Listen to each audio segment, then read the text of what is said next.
Assalamu alaikum everyone. Welcome to Oil Gas YouTube channel. This is our first lecture of porosity, permeability and saturation series. Today we are going to discuss about something about porosity. So let's start the topic.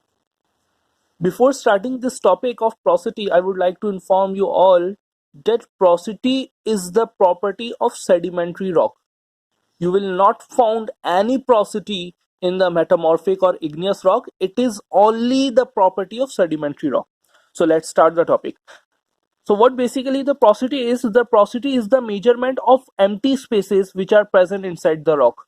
We all know that in a sedimentary rock there are many empty spaces. There is a large empty volume which is present inside the sedimentary rock due to the sedimentation process. Here you can see a sedimentary rock sample.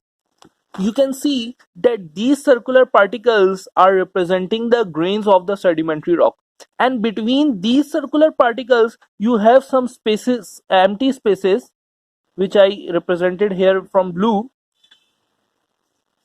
You can see there are many empty spaces inside the sedimentary rock.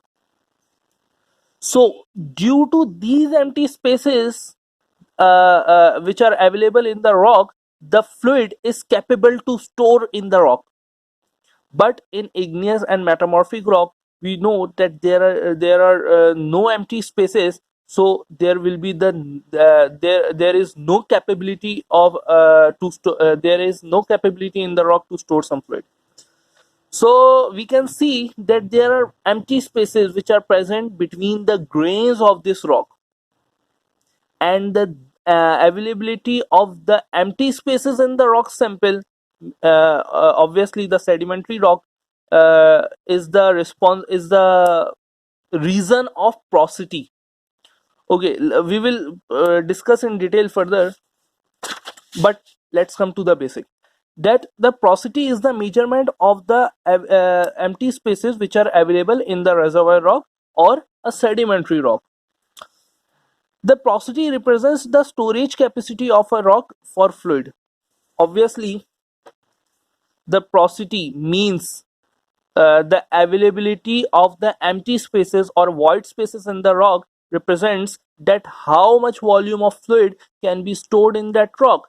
Obviously, the greater will be the availability of empty spaces, will greater be the uh, storage of fluid, and will greater be the storage capacity of rock for fluid.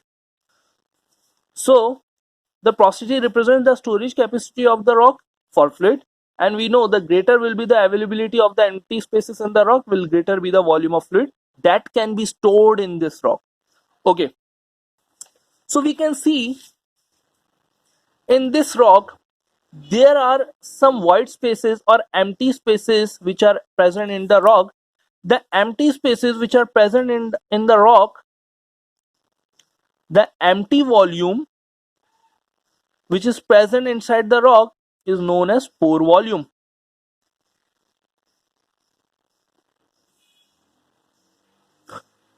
Now you can see that there are many solid particles which are present inside the rocks, and obviously these particles are the grains of this rock. So the solid volume which is present inside the rock is known as grain volume. The solid volume of the rock is known as grain volume. Now this overall volume of the rock sample is known as bulk volume of the rock sample or bulk volume of the rock. Overall or total volume of the rock sample is known as bulk volume. And we can see that in this bulk volume, in this total volume of the rock, the grains as well as the empty spaces are present. So this total volume is comprised by the by grains as well as the pores of the rock. So we can say that the bulk volume, BB, means bulk volume of the rock, is equals to pore volume of the rock, means the empty volume of the rock, plus grain volume of the rock, means the solid volume of the rock.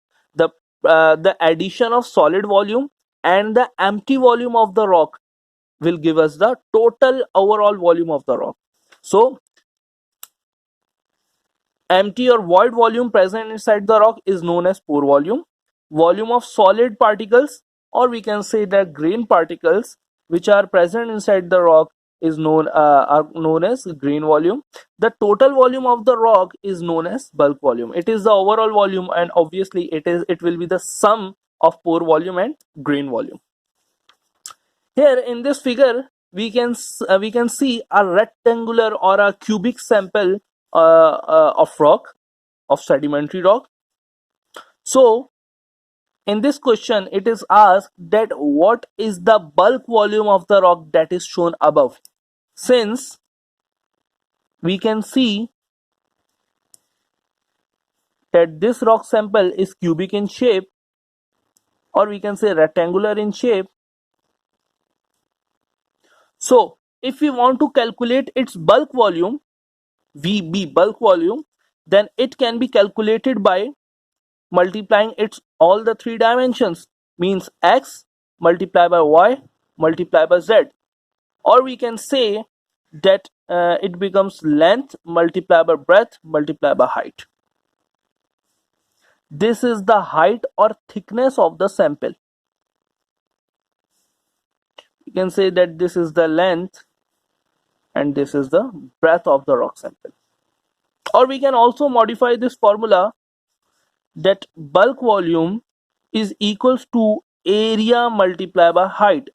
We will use this formula of bulk volume in the reservoir engineering calculations.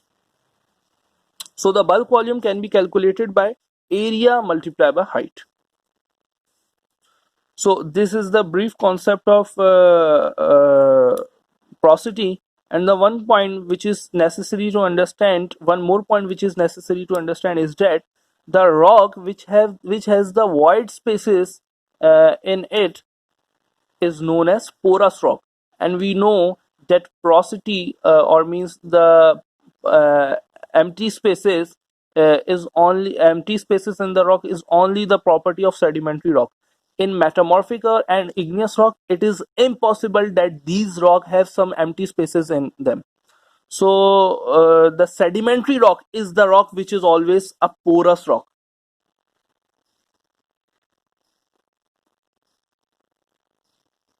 Sedimentary rock, we can also call it a porous rock, whereas the igneous and the metamorphic rocks are the non-porous rocks. So this is the basic outline of porosity. In lecture number 2, we will discuss in detail and we will discuss the formula of porosity and look some numerical of it. Thank you.